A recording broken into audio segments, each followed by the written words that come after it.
Government नहीं चाहती कि लोग शिक्षित हों, लोगों को रोजगार मिले। सरकार ये चाहती है लोग अंधविश्वास में घुसे रहें। देखिए, ये देश भगवान भरोसे चल रहा है। हमें पता है कि गवर्नमेंट कभी भी उठाकर हमें जेल के अंदर पटक सकती है, लेकिन हम तब भी लड़ रहे हैं। साल तक बैठी रही पहलवान बेटियां, क्या उनका न्याय हुआ? गौरी लंकेश कौन थे? ये एक पत्रकार थे जो सच्ची आवाज उठाते थे, लेकिन उनको गोली क्यों मारी गई? क्योंकि उनकी आवाज दबाने का एक ये साधन था। ये सरकार किसी के भी साथ नहीं है। सरकार केवल बाबाओं के साथ। जो नए बाबा इनके आए हैं एमपी में, जो ये बोल रहा है कि महिलाएं अगर सिंदूर नहीं लगाएंगी तो मेरे लिए वो प्लॉट है। कोई नियम कानून जो है वो अभी नहीं लागू हो रहा है या कोई नहीं चल रहा है। कोई किसी का घर जला दे रहा है तो कोई किसी। देखिए, ये देश भगवान भरोसे चल रहा है, क्योंकि संविधान पे कोई भगवान भरोसे चल रहा है कि नरेंद्र मोदी के भरोसे चल रहा है, संविधान के भरोसे चल रहा है? ये देश बिल्कुल संविधान के भरोसे नहीं चल रहा। पीछे से पूरी जो मनुवादी व्यवस्था है, जो आरएसएस है, जिसके द्वारा ये देश चल रहा है, वो संविधान को बदलने की कोशिश में लगा हुआ है और पूरा महिलाओं को उसी तरीके से। क्या मिलेगा संविधान को? मिलेगा उन्हें अपनी पुरानी सत्ता मिलेगी। महिलाओं को दबाकर रखना, जाति व्यवस्था को कायम रखना, यही ये कि बेटियों को हम कंधे से कंधा मिलाकर चलना सिखा रहे हैं। आप कह रही हैं महिलाओं को दबा रहे हैं। बेटियों को अगर कंधे से कंधा मिलाकर चलते तो जंतर मंतर पर इतनी बेटियां वो एक साल तक बैठी रही पहलवान बेटियां, क्या उनका न्याय हुआ? आप पहले कह रहे हैं कि पहले जो है वो बेटियों को दबाया जाता था, वो शहर नहीं निकल पा रही थी, बाहर नहीं आ पा रही थी। आज देखिए मीडिया में बेटियां छाई हुई हैं, सब हर एक जगह जो बेटियां हैं वो छाई हुई हैं। आप भी जंतर मंतर पर खड़ी हैं। जी, हम लोग खड़े हुए हैं क्योंकि हम लोग खुद यहाँ आए हैं। गवर्नमेंट ने हमें नहीं भेजा।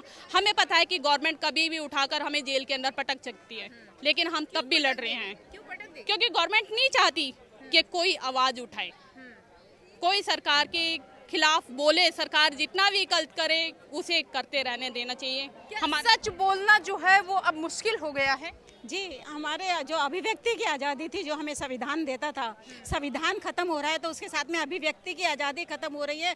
जो भी अगर मान लो सही बोलेगा, देश के हित में बोलेगा, वो या तो टेररिस्ट कहला दिया जाएगा, या आतंकवादी कह के उसको जेल में डाल दिया जाएगा, या उसको एनकाउंटर करके उसको खत्म कर दिया जाएगा। आवाज़ दबाने का ये सबसे बहुत एक शब्द आपने बोल दिया, एनकाउंटर किसका किया जा रहा है? एनकाउंटर जो भी देश के वो जो आरोपियों का किया जा रहा है, जो आपने देखा ना, ये पनवाड़े कौन था? गौरी लंकेश कौन थे? ये एक पत्रकार थे जो सच्ची आवाज उठाते थे, लेकिन उनको गोली क्यों मारी गई? क्योंकि उनकी आवाज दबाने का एक ये साधन था। उनको या तो रैप करके ना उनको आवाज दबा दी जाए, या उनको गोली मार दी जाए, या उनको ले जाके जेल में बंद कर दिया जाए। जो 2 अप्रैल का जो कांड हुआ था, आज भी उसके आरोपी 5 साल हो गई उसको, लेकिन आज भी उसके आरोपी जेल में बंद हैं। कुछ तो जेल के अंदर ही मर गए और कुछ जेल में बंद करके डाला हुआ है। तो ये आवाज दबाने का एक साधन है। आवाज दबाया जाता है, उनका इनकाउंटर कर दिया जाता है। जी, आवाज़ दबाई जाती है, जाति के आधार पर आवाज़ दबाई जाती है, बहन बेटियों की आवाज़ दबाई जाती है, दलित, मुस्लिम, आदिवासी और क्रिश्चियनों की आवाज़ दबाई जा रही है। क्योंकि ये देश ये चाह रहे हैं, जो देश पे काबिज हैं, जो सत्ता पे काबिज है, वो सरकार पिछड़ों के साथ है, गरीबों के साथ है, किसानों के साथ है, जवानों के साथ है। ये सरकार किसी के भी साथ नहीं है। सरकार केवल बाबाओं के साथ है। कौन से बाबाओं के साथ? सरकार केवल बाबाओं के साथ है। कौन से बाबा के साथ? सभी बाबाओं के साथ हैं। जैसे काफी सारे बाबा हैं जो कि टोना टोटका कूर करके ये क्या, ये आपके कहने का ये क्या मतलब है? कौन से बाबा को टारगेट कर रही हैं आप? उनका नाम बताइए।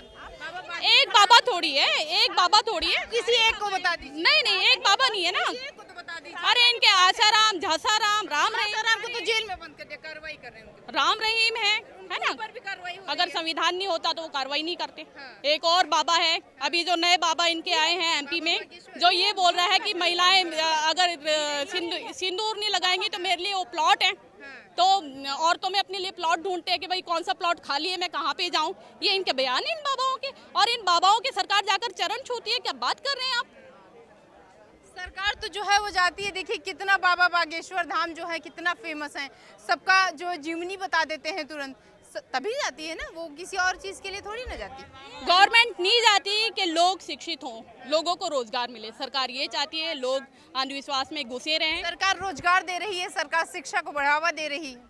कहीं कोई सरकार के पास रिकॉर्ड नहीं है, कोई आंकड़े नहीं है, शिक्षा का कोई आंकड़ा नहीं है, रोजगार का कोई आंकड़ा नहीं है। सारे अनलिमिटेड रोजगार दे रही है, यानी कि हाँ अनलिमिटेड रोजगार दे रही है, अनलिमिटेड शिक्षा दे रही नहीं दे रही, बिल्कुल रोजगार नाम की कोई चीज नहीं है गवर्नमेंट के पास। गवर्नमेंट के पास ये है कि भाई हिंदू धर्म को खाओ पियो ओढ़ो और सो जाओ, हिंदू राष्ट्र बनाने की उनकी जो सोच है। लेकिन हम जानते हैं SC ST माइनॉरिटीज हिंदू राष्ट्र की इस सपने को कभी गवर्नमेंट को पूरा नहीं होने देंगे। धन्यवाद। ये जो है ये मणिपुर से आई हुई जनता है जो कहने है कि सरकार जो है वो हिंदू धर्म को ओढ़ रखी है, उसका वो चादर ओढ़ रखी है और वो माइनॉरिटी जितने भी जो है वो निचले समुदाय के लोग हैं उनको दबा रही है। साथ ही वो नहीं चाहते कि जो लड़कियां हैं वो शिक्षित हों। जंतर मंतर से प्रिया पांडे की रिपोर्ट।